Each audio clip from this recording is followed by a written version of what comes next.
ready to host the world at the upcoming International Road Tennis Championships. The CBC Headline News, brought to you by Digicel, Barbados' fastest 4G network. Credible, balanced, committed. This is the CBC Evening News. And a very good evening to you. I'm Lisa Lord with the CBC Evening News. And our top story. Health Minister John Boyce has announced plans for a review of government's 10% tax on sugary drinks and sweetened beverages. He says it appears that the policy aimed at curbing Barbadians' love for sweet beverages has not lived up to expectations. Minister Boyce spoke about the issue during a health fair at the Samuel Jackman Prescott Polytechnic, dubbed Healthy, Wealthy and Wise, where students and teachers were allowed to get health checks. He says reviewing the sweet drink tax is just one concern health officials have regarding young people. We are assessing the success of that program, but even from here, we can see that it has not necessarily had the impact that we would have hoped, and that there is still that wanton consumption of sugary beverages, something which we need to discourage. But we've been taxing, for instance, in Barbados, alcohol for a long time, in the hope that it would discourage the wanton consumption. But even with the taxes, I think it is safe to say that that has not necessarily reaped the results. And as a matter of fact, I can mention now, there is concern in health circles about excessive alcohol consumption, especially among our young people. Minister Boyce says the Ministry of Health remains very concerned about the number of young people who are either overweight or obese. He quoted statistics from a 2012 Global School Health Survey done here in Barbados, which included 26 schools. The report puts the prevalence of overweight students at 31.5%, while 14.4% of them were obese, a situation which the health minister says hasn't changed that much today. That's why he says that health officials adopted a new approach to get their message to the youth. As healthcare practitioners, we recognize the need to reach adolescents and young adults through these new avenues, including social media and other information technology platforms. In addition, our interaction with the adolescents needs to meet them where they congregate. If young people tend to meet at malls such as the Sheraton Center or Sky Mall, sporting events and other social facilities, the healthcare provider needs to intervene in these settings in order to deliver health information in a manner which is acceptable to their generation. Some good news for Barbadians awaiting eye surgery at the Queen Elizabeth Hospital. The backlog of cases for patients awaiting such surgeries will be reduced as officials move towards recommissioning surgical theaters in the Lions Eye Care Center. And this revelation was made by the Health Minister, John Boyce.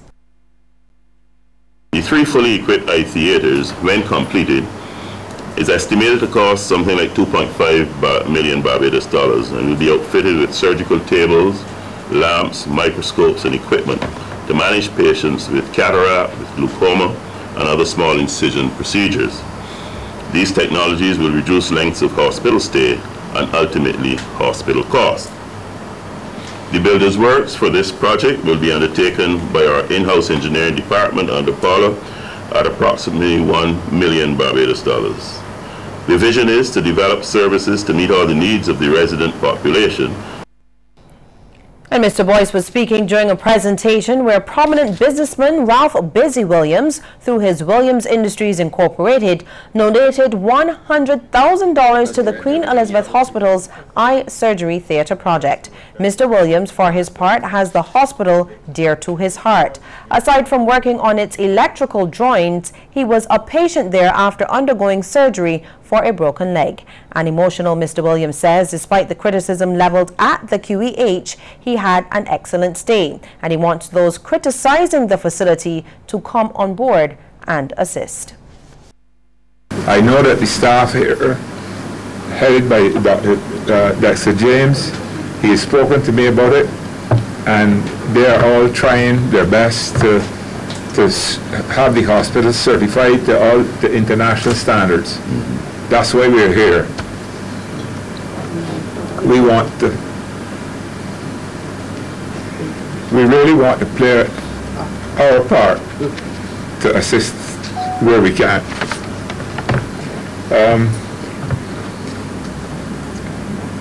I am urging every Bajan to embrace this hospital because it is the property of the people of Barbados. And Chief Executive Officer of the hospital, Dr. Dexter James, says the hospital is not begging, but rather seeking complementary funds to complete the recommissioning of the operating theatres. He says once it's up and running, they'll be able to offer their services to the rest of the region. Once you get those theatres up and running, we can conceive us being a lot more extroverted. We can go visit the islands on a fortnightly basis, do outpatient clinics, see which patients require surgery, and they can come to Barbados, have your cataracts removed, seen post-operatively, following day, and presumably leave and go back. So ophthalmology itself lends itself to that kind of support. Well, the Ministry of Education may need to review the stipulations attached to locally gained scholarships. And this is according to the Culture Minister, Stephen Lashley. He says it may no longer be relevant to grant scholarships and insists that the winners are bonded to the island. In fact, Mr. Lashley says that the scholarships should not have any such restrictions. Barbados needs to understand that the more professionals it produces, and perhaps produce for distant markets, that the focus must now change on how we can rely on their ability to earn foreign exchange in those distant markets, and then of course to send their hard-earned cash back to Barbados as remittances. Minister Lashley was the featured speaker at the Democratic Labour Party's weekly lunchtime lecture. He also used the occasion to tell the opposition to put party politics aside and fully celebrate the island's 50th anniversary of independence. I think that nationalism requires even then to put aside the trivial display of partisanship and join Barbados, not the government, join Barbados in acknowledging the significance of 50 years of political independence. It is a giant step for us to stop, pause, reflect on where we have come from, the challenges that we have met, but the fact that in all of that, Barbados can still boast of being a stable democracy in which many of the services which many countries now bigger and mightier than us are now struggling to achieve. A number of vendors in the River Van stand are in a state of despair after being issued what they describe as disrespectful eviction notices from the Ministry of Transport and Works. Denise Blackman has the details. 9 notices stuck to the doors of these stalls in the van stand greeted business owners early last week Thursday with a perplexing warning. They gave us just 10 days to vacate. The letters, signed by the director of the Ministry of Transport and Works, explained it was to facilitate the Constitution River Terminal redevelopment project. But many business owners, some of whom have plied their trade there for 20 years, say such late notice is unfair. To move my shop, I have to get my crank disconnect, my telephone, take about a week, then to move, to get the barber shop work again, inspection, about another 6 to 7 weeks. Opposition leader Mia Motley and fellow Barbados Labour Party members visited the business owners, who complained they had been told to occupy specific spots further up in the van stand, which others claimed were already taken. You're setting up for an altercation, and then on top of that, what is most offensive of all, you're doing it on the eve of these people's greatest possibility to earn a living. Independence coming up. People want a little haircut, want to look a certain way. Christmas coming up. So all the summer dead, all other times of the year dead, and when the people have the greatest opportunity to make a piece of the change, you now want to move them. Carrie-Ann Yearwood, who set up in the area these vendors are supposed to move to, stands in solidarity with them. However, she admits she is worried that she too could be served a notice and argues arrangements must be made first. I know construction has to be done, but you just cannot say pick up your stall and move. I can't get that one, understand. My question is, where are we going to go? Meanwhile, Director of the Transport Authority, Alex Linton, who signed the letters, said he met with vendors yesterday and suggests there might be an extension to the November 6th relocation deadline. He confirms there's been ongoing discussion with those 9 business owners and that specific spots have been allocated for them. And although he regrets the late notice, he says there's no avoiding the project, which will bring a much-needed facelift to the terminal. The river terminal redevelopment project is critical at this time.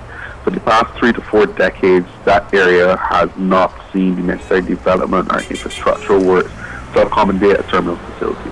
We need to also improve that area for the users, mainly the commuters, local and tourists.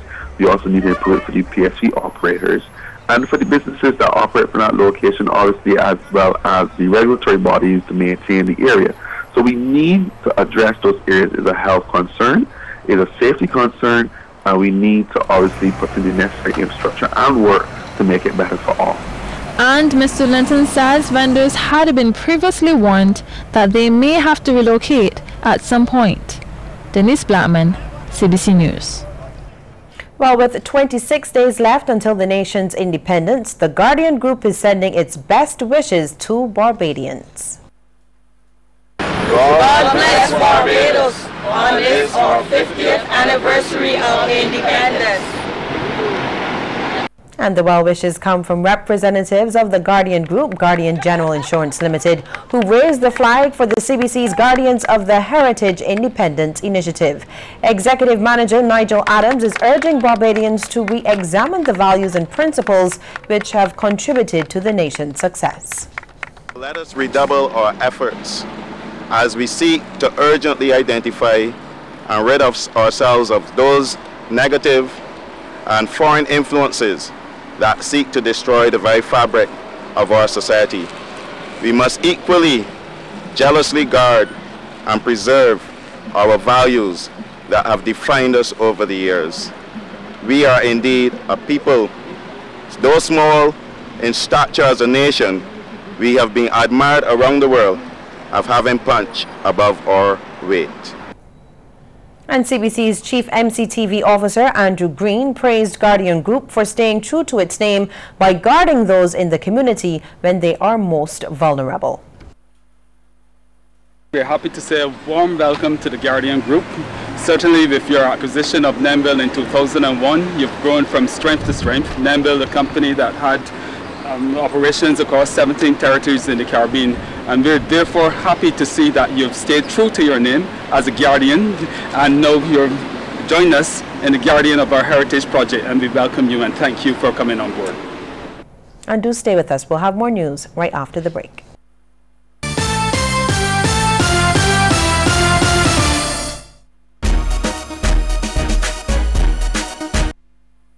Don't let your data experience slow you down.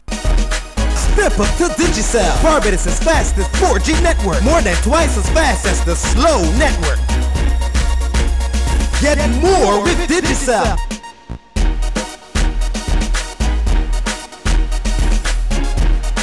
Digicel, the fastest 4G network in Barbados. Dial *153 to sign up to Digicel today. More great cities just got closer. The Scotiabank Aero Platinum MasterCard is now even better. Fly to New York, Miami, Orlando, and Fort Lauderdale with just 20,000 Scotia points. With your new Scotiabank Aero Platinum MasterCard, you'll receive a welcome bonus of 10,000 Scotia points, so you can enjoy the cities you love most sooner than ever. Apply today. Call 426-7000 or visit your nearest branch. This season, on CBC TV. The People's Business, Sundays at 8:05 p.m.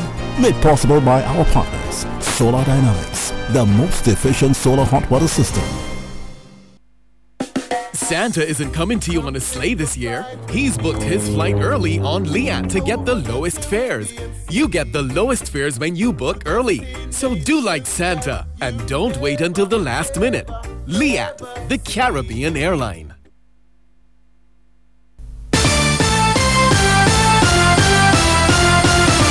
Younger females are presenting as victims of violence locally. This was revealed by forensic nurse examiner Mary Thompson. She was speaking during a panel discussion organized by the Bureau of Gender Affairs and the St. Thomas Constituency Council yesterday. The traditional age range, according to statistics, was 18 to 85, but Ms. Thompson says that this has changed. We are seeing girls at 13 and 14 in Barbados who are victims of abuse because they are involved sometimes with men the same age or men who are a lot older, and the abuse is there. It's very prevalent. Ms. Thompson is also reminding people that domestic violence does not only manifest physically.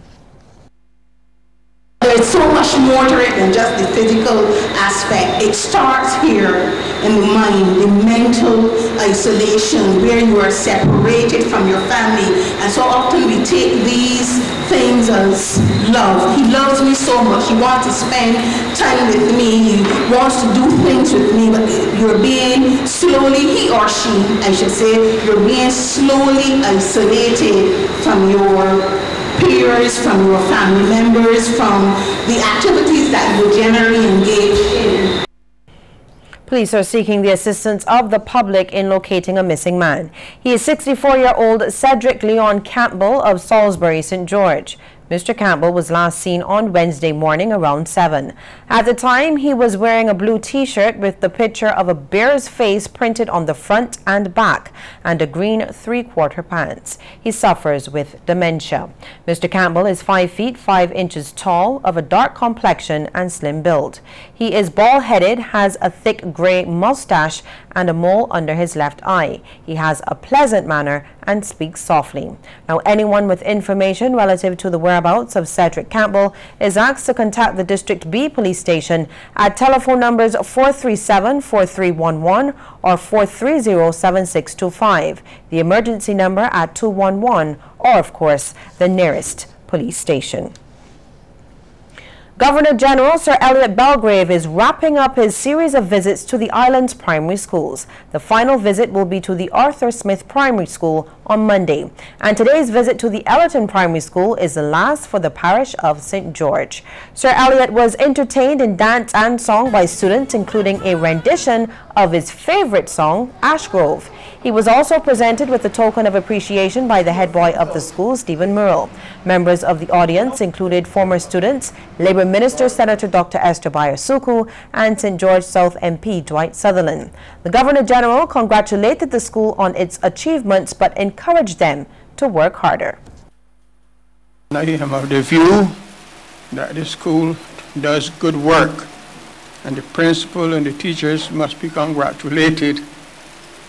She narrated all the results that took place, and I wouldn't take up your time in repeating them. All I would wish to say is that there is room for improvement. Where somebody is good, they can always be better. And Sir Elliot also encouraged the students to be patriotic and respectful. Patriotism is love of country. You should love your school, love your parents, love your teachers, and obey them when they give you a lawful order, a reasonable order. You should love yourselves, learn to respect yourselves. If you don't respect yourselves, you can't expect anybody to respect you. And this is a message I leave to the young ladies. Don't seek to become women too early. Enjoy your school days. And still to come, and look at some of the stories making headlines across our region. But first,